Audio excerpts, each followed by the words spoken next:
My sister-in-law weaponized my disability to destroy my credibility, so I exposed her instead. It started 3 months after my car accident left me with a traumatic brain injury. I'd moved in with my brother and his wife Vanessa while recovering. My memory was spotty, I'd lose track of conversations mid-sentence, and my hands would shake unpredictably. Vanessa seemed supportive at first. She'd remind me to take my medications and drive me to therapy sessions. But I noticed small things. She'd move my pill organizer and then ask why I hadn't taken my medication. She'd tell me we'd discussed plans I had no memory of, then look concerned when I couldn't recall them. Everything changed when my brother and I got our inheritance. Our uncle passed unexpectedly, leaving us each close to $3 million. My lawyer said I'd receive mine once I was medically cleared to manage my own affairs. That's when Vanessa's behavior shifted. Suddenly, she was overly helpful with my disability paperwork, eagerly documenting every mistake I made, every appointment I forgot. You already asked me that. We talked about this yesterday, remember? She'd say it loudly when my brother was nearby, making sure he heard how confused I was. My occupational therapist noticed I was improving faster than expected. You're doing great, she said. Another few months and you should be able to live independently. When I told Vanessa the good news, her smile didn't reach her eyes. That's when things got worse. She started telling my brother I'd done things I hadn't. Left the stove on, forgot to lock the door, wandered outside at night confused. My brother believed her. Why wouldn't he? She was my caregiver. Then she convinced him I needed more help. She found doctors who'd testify I needed a conservator. My brother had given her medical power of attorney to coordinate my care, and she used it to shop for providers who'd say what she needed. If my brother became my conservator, he'd control my $3 million inheritance, and she'd control him. I started documenting everything. I kept a journal with my actual therapist's help. I installed a camera in my room after my medication kept going missing. I recorded conversations on my phone. The camera caught her moving my things at night, then acting concerned the next morning when I couldn't find them. The recordings captured her coaching my brother on conservatorship procedures, telling him it was for my own safety. Her mistake was getting impatient. She contacted a doctor my therapist had recommended, someone who'd been hopeful about my recovery. Vanessa called claiming to be me, canceling future appointments and saying I was too unstable to continue treatment. She referenced details from my medical records only she could access. That doctor called my actual therapist to express concern. When my therapist contacted me, everything unraveled. I showed her my documentation. We contacted a disability rights lawyer immediately. The evidence was overwhelming. Video of Vanessa sabotaging my recovery, recordings of her manipulating my brother, proof she'd illegally accessed my medical records and impersonated me to medical providers. My brother was devastated when he saw it all. He revoked her medical power of attorney and filed for divorce the same day. I thought it was over. Then my lawyer found something during discovery. Vanessa's phone showed dozens of calls to someone named Felix Moreno, starting 2 weeks after we got our inheritance. Neither my brother nor I recognized the name. Police obtained her messages. What they found made my blood run cold. Felix wasn't a friend. The conversations weren't just about keeping me dependent. Yesterday, a detective came to my apartment. She had questions about my accident. Specifically, whether I'd ever wondered if it wasn't an accident at all. Detective Rains sat across from me in my new apartment, a cramped studio I'd moved into after everything fell apart. She was maybe 40, with gray streaks in her dark hair and eyes that had seen too much. Tell me about the accident, she said, pulling out a worn notebook. I'd told the story 100 times. To doctors, insurance adjusters, my therapist, but never to police. I was driving home from work. It was raining. A truck ran a red light and T-boned my car on the driver's side. What kind of truck? Black pickup. Ford, I think. I remember seeing it just before impact. She wrote something down. Did you see the driver? I closed my eyes, trying to pull the memory back. Those moments before the crash were fractured, like looking through shattered glass. No, the windows were tinted. The truck was reported stolen that morning. Found abandoned 3 blocks from the accident scene. Wiped clean. My stomach dropped. What are you saying? Felix Moreno has a record. Fraud, identity theft, intimidation. He also has connections to people who make problems disappear for the right price. She slid a photo across the table. A man in his 50s with a hard face and calculating eyes. Vanessa paid him $15,000 2 days before your accident. Another $10,000 the day after. We found the wire transfers. The room tilted. I gripped the edge of the table. She tried to kill me. We're building a case. But I need to know everything. Every detail about your relationship with Vanessa before the accident. Anything that seemed off. I thought back to the year before the crash. Vanessa had always been polite but distant. She married my brother when I was finishing college. They'd been together for 4 years when our uncle died. She asked me about the will, maybe 3 months before the accident. We were at a family dinner and she kept asking questions about Uncle Raymond's estate, how much he had, who would inherit when the money would be distributed. What did you tell her? That I didn't know. But my brother probably told her everything. They didn't keep secrets. Detective Rains made another note. After the accident, when did things start getting strange? Immediately. Well, not immediately. The first few weeks she was helpful, normal. But once I could think clearly enough to understand the inheritance situation, that's when her behavior changed. Can you be more specific? I pulled out my phone and opened the Notes app. I'd been documenting everything for months. June 3rd. That's when my lawyer first mentioned the inheritance payout timeline. I told Vanessa that night. June 5th, she started moving my medication around. June 8th, she told my brother I'd left the front door unlocked all night. I hadn't. Detective Rains looked impressed. You kept detailed records. My therapist suggested it. She said it would help with my memory issues. But really, I think she suspected something was wrong. I'll need to talk to your therapist. And your lawyer. everyone who interacted with Vanessa during your recovery. Over the next 3 hours, we went through everything. Every conversation, every incident, every piece of evidence I'd collected. By the time she left, my head was pounding. That night, I couldn't sleep. I kept thinking about the accident, the rain on the windshield, the black truck running the red light, how the driver never even slowed down. She tried to kill me for money that wasn't even hers yet. The next morning, my brother called. We hadn't spoken in 2 weeks, not since he'd seen all the evidence. The police called me, he said. His voice sounded hollow. They told me about Felix, about the accident. I know. I'm so sorry. I should have seen it. I should have protected you. You didn't know. I should have known. You're my sister. I lived with her for 4 years and I had no idea what she was capable of. I heard him crying. My brother, who never cried, not even at our uncle's funeral. It's not your fault, I said. She was going to kill you, and I was helping her finish the job. You thought you were helping me? That's what she wanted you to think? I'm testifying. Whatever the prosecution needs, I'll give them everything. 2 months later, Vanessa was arrested at her new apartment across town. She'd moved out of the house she'd shared with my brother and was living off credit cards, waiting for a divorce settlement that would never come. The news cameras were there when they let her out in handcuffs. She looked smaller somehow, diminished. Not the confident woman who'd convinced everyone I was losing my mind. Felix was arrested the same day. Police found him in Nevada, working at a car dealership under a different name. They had him on wire fraud, attempted murder, and half a dozen other charges. The trial took 8 months to start. My lawyer said it was fast for a case this complex, but it felt like forever. I spent that time rebuilding my life. My occupational therapist declared me fit to live independently. My neurologist agreed. The shaking in my hands had mostly stopped. My memory was better, though certain things from right after the accident remained foggy. I got my inheritance. $3 million minus legal fees and medical expenses. I bought a small house in a quiet neighborhood, nothing fancy. Started taking classes at community college. Business management. I figured if I was going to have this money, I should learn how to manage it properly. My brother visited every Sunday. We'd have dinner and not talk about Vanessa. He was seeing a therapist trying to process everything. The guilt was eating him alive. I gave her power of attorney over your medical care, he said one night over pasta. I signed papers that let her destroy you. You were trying to help. I was lazy. It was easier to let her handle everything than to show up myself. He wasn't wrong. After the accident, he'd visited me in the hospital twice. Then his visits became weekly, then monthly. Vanessa had been the one coordinating everything, and he'd been grateful for it. You're here now, I said. Too late. Not too late. I'm alive. I'm okay. We're okay. He wanted to believe me. I could see it in his eyes. But forgiveness is complicated when someone's carelessness nearly got you killed. The trial started on a cold Tuesday in February. I sat in the courtroom with my brother on one side,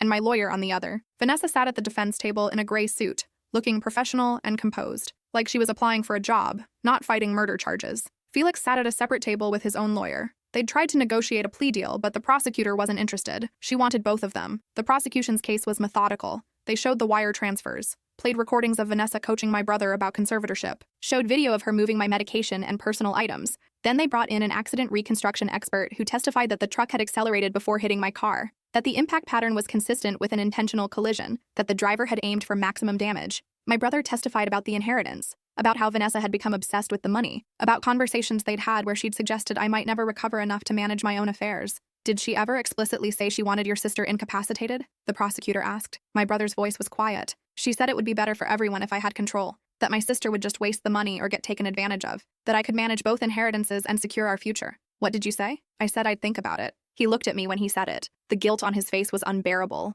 My therapist testified about my recovery, about how I'd been progressing normally until Vanessa started sabotaging my treatment, about the camera footage and recordings I'd brought her. In your professional opinion, was the plaintiff capable of managing her own affairs at the time Mrs. Vanessa sought conservatorship? Yes. She had some memory issues and mild executive function deficits, but nothing that would prevent her from living independently or managing her finances with minimal support. And the incidents Mrs. Vanessa reported, leaving the stove on, wandering at night, forgetting entire conversations, I found no evidence of those behaviors during my sessions. The plaintiff was oriented, coherent, and showed steady improvement. The defense tried to paint Vanessa as a concerned caregiver, overwhelmed by the responsibility. They claimed the wire transfers to Felix were loans for his business, that the accident was exactly what it appeared to be, a random hit and run with an unfortunate victim, but they couldn't explain the recordings, couldn't explain why Vanessa had impersonated me to cancel medical appointments, couldn't explain why she'd moved my medication and personal items while secretly filming my confusion. Felix took the stand in his own defense. Big mistake. Mr. Moreno, how did you meet Mrs. Vanessa?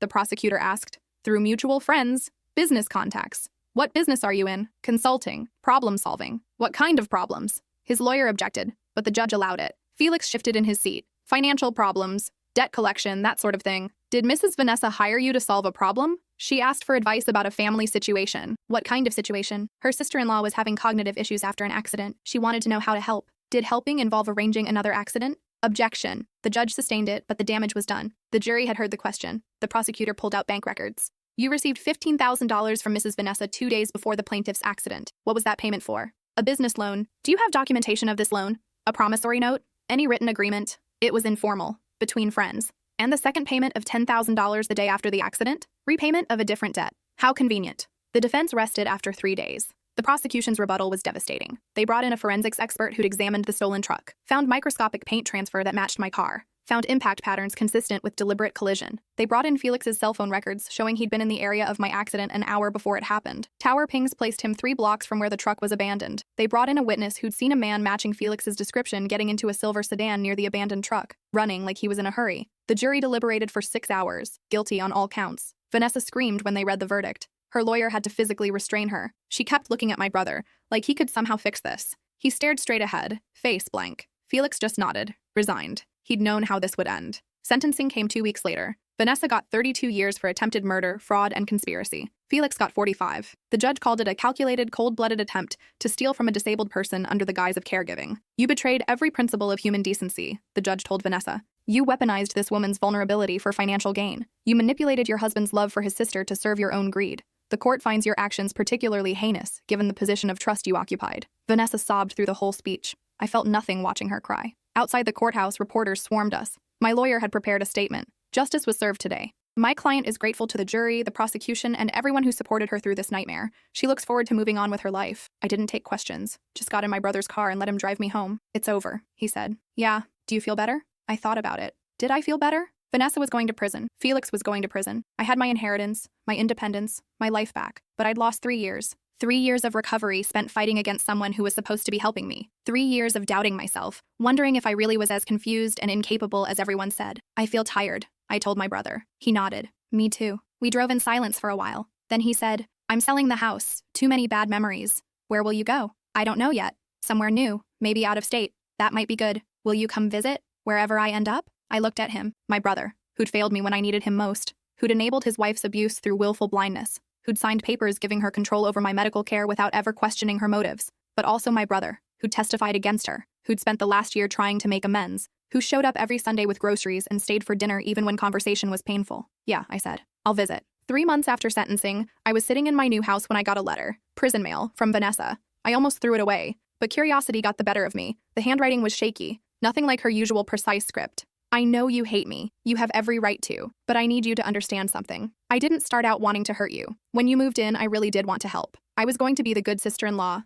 the supportive caregiver. Then your brother told me about the inheritance. $3 million each. $6 million total. And I started thinking about what we could do with that money. The life we could have. You were so vulnerable. So confused. It would have been easy to convince everyone you needed help managing your affairs. I told myself I was doing you a favor. That you'd waste the money anyway. That you'd be better off with your brother in control. I didn't plan the accident. I swear I didn't. That was Felix's idea. He said it would be cleaner, faster, that you'd never know. I should have said no. I should have stopped him, but I didn't. And when you survived, when you came home from the hospital even more vulnerable than before, I saw an opportunity. I'm not asking for forgiveness. I don't deserve it. I just wanted you to know that I see what I did. I understand how wrong it was, how monstrous. I hope you have a good life. I hope you do all the things I tried to steal from you. I'll be in here for 32 years. Maybe that's not enough. Maybe there's no punishment that fits what I did. But I'll spend every day of my sentence thinking about it. About you. I'm sorry. I read the letter 3 times. Then I burned it in my kitchen sink. Sorry doesn't fix anything. Sorry doesn't give me back the years she stole. Sorry doesn't erase the nightmares I still have about the accident, about the black truck running the red light, about waking up in the hospital unable to remember my own name. Sorry is just a word. But something shifted after that letter. Some weight I'd been carrying lifted. She'd admitted it. All of it. Not just to a jury or a judge, but to me. She'd looked at what she'd done and called it what it was. Monstrous. That was enough. I started dating again. Met someone at a coffee shop. A teacher named Bella who'd never heard about my case. We talked for hours about books and movies and everything except car accidents and evil sisters-in-law. On our 3rd date, I told her everything. I figured she deserved to know who she was getting involved with. She listened quietly, then said, "That must have been terrifying." It was. Are you okay now? Mostly. I still have bad days. Anniversaries are hard. Sometimes I have panic attacks when I drive in the rain. That's understandable. It doesn't bother you? All the baggage? She smiled. Everyone has baggage. Yours is just more dramatic than most. We've been together for 8 months now. She's patient with my bad days, celebrates my good ones, never treats me like I'm fragile or broken. My brother moved to Oregon, got a job at a tech company, started fresh. He calls every week. We're rebuilding, slowly. The money sits in carefully managed investments. I take business classes, work part-time at a nonprofit that helps people with traumatic brain injuries navigate the healthcare system. It feels good to help people who are going through what I went through. I'm thinking about writing a book, my story. Not just about Vanessa and the trial, but about recovery. About rebuilding yourself when someone tries to destroy you. My therapist thinks it's a good idea. Processing through writing, she calls it. 1 year after the trial, I went back to the intersection where the accident happened. I don't know why. Maybe I needed to see it with clear eyes, with a clear mind. It looked normal. Just another intersection. Cars stopping at red lights, moving on green. Nothing sinister about it. I stood there for 20 minutes watching traffic flow. A black pickup truck drove by and my heart rate spiked. But it kept going. Driver visible through untinted windows. Just someone going about their day. Not everything is a threat. Not everyone is trying to hurt me. That's the hardest thing to remember. I drove home slowly, taking side streets to avoid the rain that had started falling. Made myself dinner, called Bella and told her about my day. Normal things, regular things. The life Vanessa tried to steal, but I'm still here. My hands barely shake anymore. My memory is sharp. I can hold conversations without losing track mid-sentence. I'm not the person I was before the accident. That version of me is gone, destroyed in the impact of metal against metal. But I'm not the person Vanessa tried to make me either. Helpless, confused, dependent. I'm someone new, someone stronger, someone who survived attempted murder and came out the other side. Some days I'm angry, furious at the years stolen, the trauma inflicted, the betrayal by someone who was supposed to be family. Other days I'm grateful. Grateful I survived. Grateful for my brother's eventual support. Grateful I found the strength to document everything, to fight back, to refuse to be a victim. Today is a grateful day. Tomorrow might be different, but I'm learning to take it one day at a time. My phone rings. It's Detective Rains. We've kept in touch since the trial. How are you doing? She asks. Good. Really good, actually. I'm glad to hear it. Listen, I have some news. Felix is cooperating with the feds on some other cases. Turns out he's been running this scheme for years. Finding vulnerable people, staging accidents, helping families steal from them. How many others? At least 12 that we know of. 4 didn't survive their accidents. My stomach turns. Vanessa knew. She knew what he'd done to other people and she hired him anyway. Probably. We're investigating. She might face additional charges. Good. You okay? Yeah. I didn't realize how close I came. If the truck had hit me 6 inches to the left, but it didn't. You survived. And because you fought back, we're going to shut down his whole operation. Save other people from going through what you went through. After we hang up, I sit with that information. 4 people dead. 12 families destroyed. All for money. Vanessa had known. She'd known Felix was a killer and she'd paid him to kill me anyway. The anger comes back, hot and sharp. I call my therapist. We have an emergency session in her office that afternoon. Tell me what you're feeling, she says. Rage. Pure fucking rage. That's valid. She knew he'd killed people. She hired him knowing that. She looked me in the eye every day knowing she'd paid someone to murder me. Yes. How do people do that? How do you smile at someone while actively trying to destroy them? I don't know. Some people are capable of compartmentalizing in ways that seem inhuman to the rest of us. I want her to suffer. I want her to feel even a fraction of what she put me through. She's in prison for 32 years. She's suffering. It's not enough. My therapist leans forward. Nothing will ever feel like enough. No punishment will equal what she took from you. You have to find a way to live with that. How? By building a life so good, so full, that what she did becomes just a chapter instead of the whole story. I think about Bella, about my work at the nonprofit, about the business classes I'm taking and the book I'm writing. I'm trying. I know. And you're doing incredibly well. That night, Bella comes over with Thai food. We eat on my couch and watch bad reality TV. You're quiet, she says. I tell her about Felix's other victims, about the 4 who died. Jesus. I keep thinking, what if he'd been better at his job? What if the truck had hit me differently? But it didn't. But it could have. She sets down her food and takes my hand. You can't live in what could have been. You'll drive yourself crazy. I know. Do you? I look at her. Really look at her. At this person who chose to be with me despite all my trauma and baggage, who shows up every day and loves me anyway. I'm trying to know. That's all anyone can do. We finish eating in comfortable silence. Then she says, come to bed. It's only 8. I didn't say we were sleeping. I laugh. First real laugh I've had all day. Life goes on. That's the thing about surviving. Life just keeps going, whether you're ready or not. My brother visits for Thanksgiving, brings his new girlfriend, a nurse named Chloe, who makes him laugh. They met at a hiking group in Portland. She doesn't know about Vanessa. He tells me quietly while Chloe's in the bathroom. You haven't told her? Not yet. I don't know how. The same way I told Bella. Just say it. What if she runs? Then she wasn't the right person. He nods, nervous. At dinner, Chloe asks how we spent last Thanksgiving. My brother freezes, looks at me. Last Thanksgiving, I was still living with him and Vanessa, still pretending I couldn't see what she was doing, still documenting every incident, building my case. It was complicated, I say. Chloe picks up on the tension. I'm sorry. Did I ask something wrong? My brother takes a breath. My ex-wife tried to kill my sister. She's in prison now. Silence.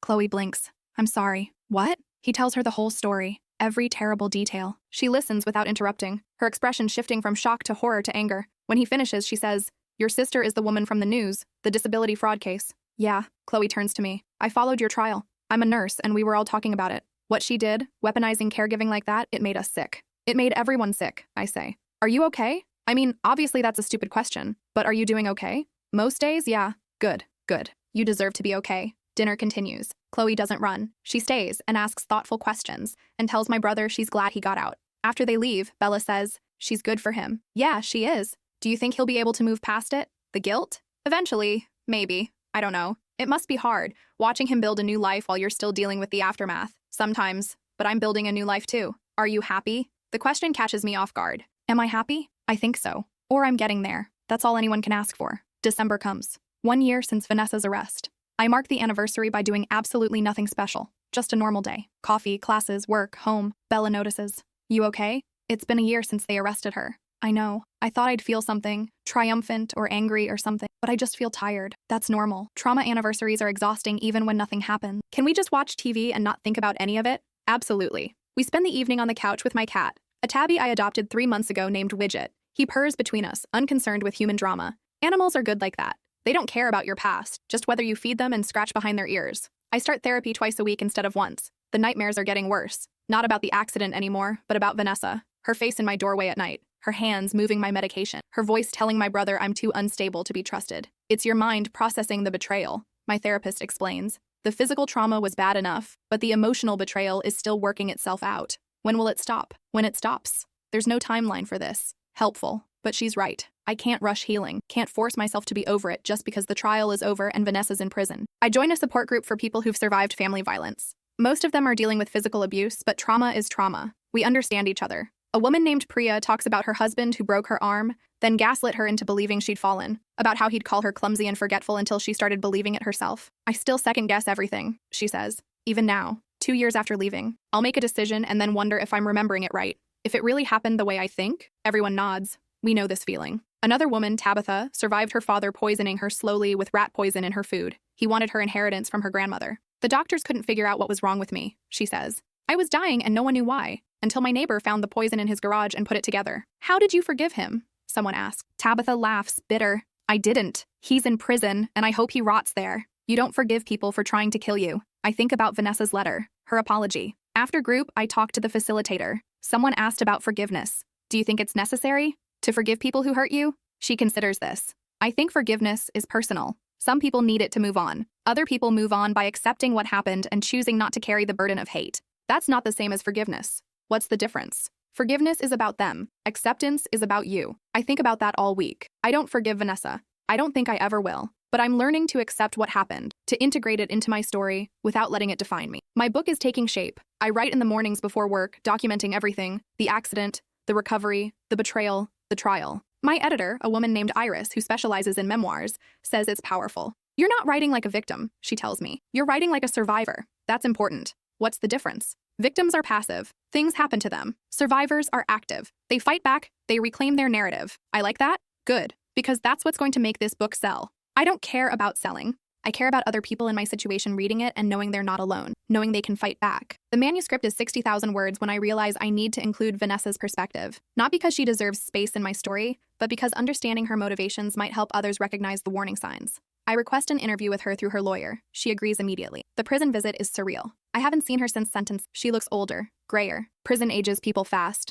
We sit across from each other with plexiglass between us, phones connecting us. Thank you for coming, she says. I'm writing a book. I need to understand why you did it. I told you in my letter. That's not enough. I need details. I need the progression. When did helping me turn into trying to kill me? She's quiet for a long time. Then she says, it was gradual. At first, I really was trying to help. But every time I helped you, your brother praised me, told me I was amazing, said he didn't know what he'd do without me. So it was about attention. It was about being valued. Your brother loved you more than he loved me. You were his family. I was just his wife. And when the inheritance came up, I saw a way to become more important. By destroying me. By becoming necessary. If I was managing your care, managing your money, I'd be indispensable. And when that wasn't enough, Felix suggested the accident. He'd done it before. Made it look random. He said it would be clean. 4 people died in his previous accidents. She goes pale. I didn't know that. He told me they'd all survived, that they'd gotten their insurance payouts and moved on. You're lying. I swear I didn't know. I thought, you'd get hurt, need more help, and I'd be there to give it. You wanted me brain damaged. I wanted you dependent. There's a difference. Not to me. We stare at each other through the glass. Do you regret it? I ask. Every day. Because you got caught or because you hurt me? She doesn't answer right away. Then, both. At least you're honest. I'm trying to be. What else do I have in here? I ask her about the specific incidents, the medication moving, the gaslighting, the doctor shopping. She answers everything, gives me details I didn't know, times I didn't remember. Why are you helping me? I ask finally. Because maybe if people read your book, they'll recognize this pattern in their own lives. Maybe I can prevent someone else from doing what I did. That's very noble for someone serving 32 years for attempted murder. I'm not noble. I'm selfish. If I can make some meaning out of this disaster, maybe I can live with myself. After the visit, I sit in my car for an hour, processing. She'd given me everything I needed for the book, but I felt dirty, like I'd made a deal with the devil. Bella calls. How did it go? She was honest. Too honest. Is that a bad thing? I don't know. Part of me wanted her to be defiant, unrepentant. That would be easier. Easier than what? Than accepting that she's human, that she made terrible choices, but she's still a person. Being human doesn't excuse what she did. I know, but it complicates it. I drive home and write for 6 hours straight. Everything Vanessa told me, every detail, every justification. My editor reads it and says, this is going to make people uncomfortable. Good. You're humanizing her. I'm showing the truth. Monsters are rare. Most terrible things are done by regular people making terrible choices. Some readers won't like that. I'm not writing for them. The book publishes 8 months later. It hits bestseller lists within 2 weeks. I do interviews, podcasts, speaking engagements. People want to know how I survived, how I fought back, how I'm doing now. I tell them the truth. Some days are good, some days are hard. But I'm here and I'm building a life Vanessa couldn't steal. Bella proposes on the anniversary of our first date. We're at the same coffee shop where we met.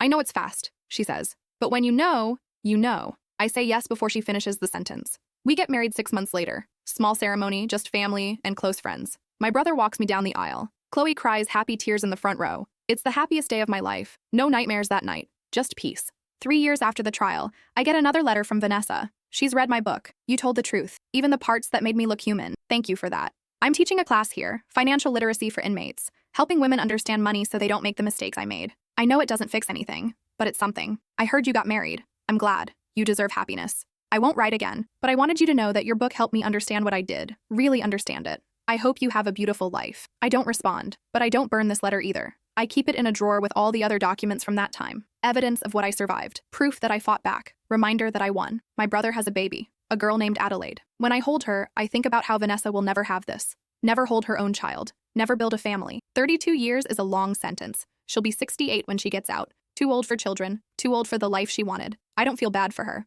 but I don't feel triumphant either. Just grateful I'm not her. Bella and I are talking about adopting. We've been approved and we're waiting for a match. What if something happens to us? She asks one night. What if someone tries to hurt our kid the way Vanessa hurt you? Then we'll teach them to document everything, to trust their instincts, to fight back. You make it sound simple. It's not simple, but it's necessary. We get matched with a 7-year-old boy named Quincy. He's been in foster care since he was 3. His file lists trauma, attachment issues, developmental delays. Perfect. We know trauma. We can handle it. Quincy moves in on a Wednesday. He doesn't talk much at first, just watches us with careful eyes. He's assessing us, Bella says, trying to figure out if we're safe. I get it. I spent months doing the same thing with everyone around me after the accident, trying to figure out who was trustworthy. It takes 3 weeks before Quincy calls us anything other than ma'am. 3 months before he calls us his moms. 1 year before he stops flinching when we move too quickly. Do you think he'll be okay? Bella asks. Eventually, with time and patience and love, like you, like me. My brother visits with Adelaide. Quincy is fascinated by the baby, gentle and careful in a way that breaks my heart.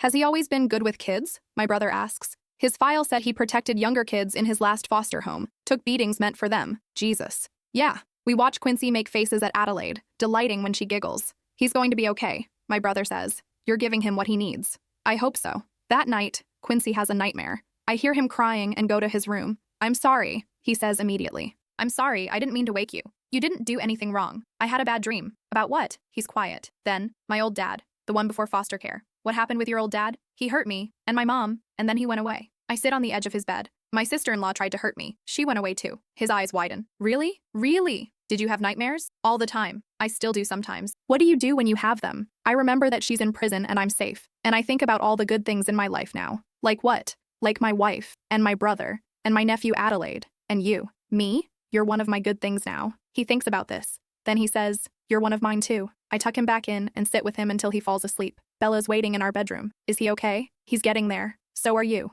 Yeah, I think I am. 5 years after Vanessa's sentencing, Detective Rains calls again. Felix died, she says. Heart attack. He was only 58. Okay, I thought you'd want to know. Thanks. After we hang up, I realize I feel nothing. No relief, no satisfaction, just nothing. He's gone and it doesn't change anything. I tell Bella at dinner. How do you feel? She asks. Empty. I thought I'd feel something. Maybe you've processed it enough that his death doesn't matter anymore. Maybe. Quincy looks up from his homework. Who died? The man who tried to hurt me. Good, he was bad. Simple kid logic. Bad people deserve bad things. If only life were that simple. Vanessa has 12 years left on her sentence when she gets diagnosed with cancer. Breast cancer, stage 3. Her lawyer calls to let me know. She's refusing treatment, says she deserves this. That's her choice. She wanted me to tell you, in case you wanted to visit. I don't. I understand. I hang up and stare at the phone. Bella comes in. What's wrong? Vanessa has cancer. She's refusing treatment. Oh, should I feel bad? Do you? No. Is that terrible? She tried to kill you. You don't owe her sympathy. I know she's right, but some small part of me feels guilty for not feeling guilty. Vanessa dies 8 months later. Her lawyer sends me a copy of her will. She's left everything to a charity that helps people with traumatic brain injuries. It's $3,000. Not much, but it's something. The lawyer also sends a final letter. By the time you read this, I'll be gone. I hope that brings you some peace.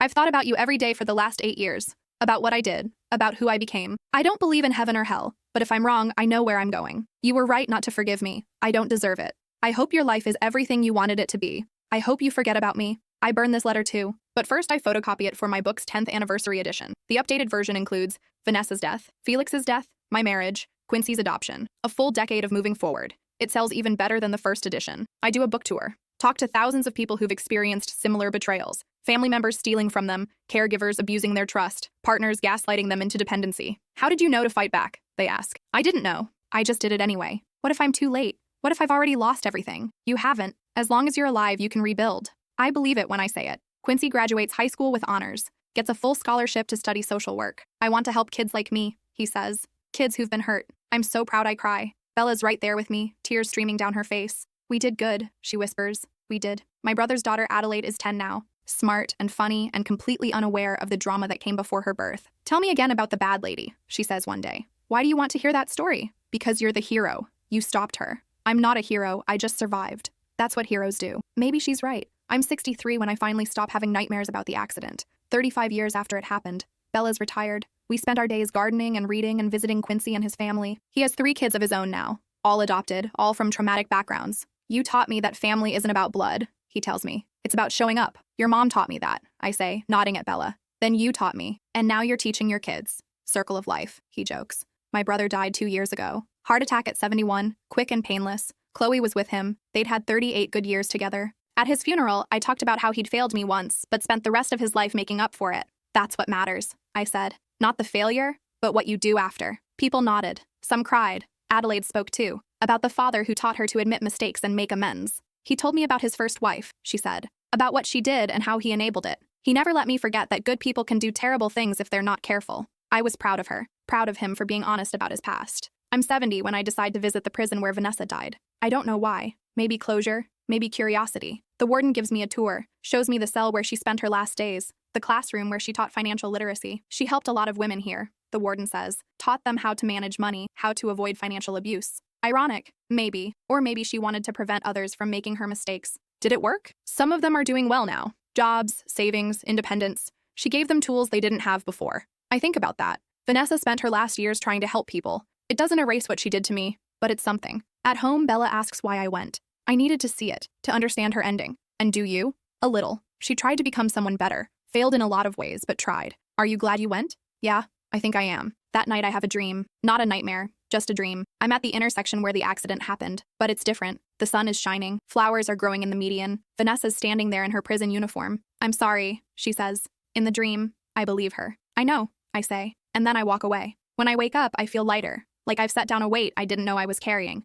Good dream? Bella asks. Strange dream, but good. I'm 75 when I get diagnosed with my own cancer. Pancreatic, stage 4. The doctor gives me 6 months, maybe a year with treatment. I choose treatment. I'm not ready to go yet. Quincy visits every day. His kids come on weekends. They make me laugh even when I feel terrible. Bella never leaves my side. I should have known you'd get sick first, she jokes. You've always been an overachiever. Sorry to inconvenience you. Don't apologize, just don't die. I'm not done with you yet. I make it 18 months, longer than the doctors expected. On my last day, surrounded by family, Bella whispers, you won. You know that, right? You survived everything they threw at you, and you won. We won, I correct her. I couldn't have done it without you. Sap. You love it. I love you. I love you too. I close my eyes. The pain medication makes everything soft and distant. I think about the black truck running the red light, about waking up in the hospital confused and broken, about Vanessa's fake concern and my brother's misplaced trust. I think about documenting everything, fighting back, testifying, winning. I think about Bella and Quincy and Adelaide and my brother and all the people who showed up when it mattered.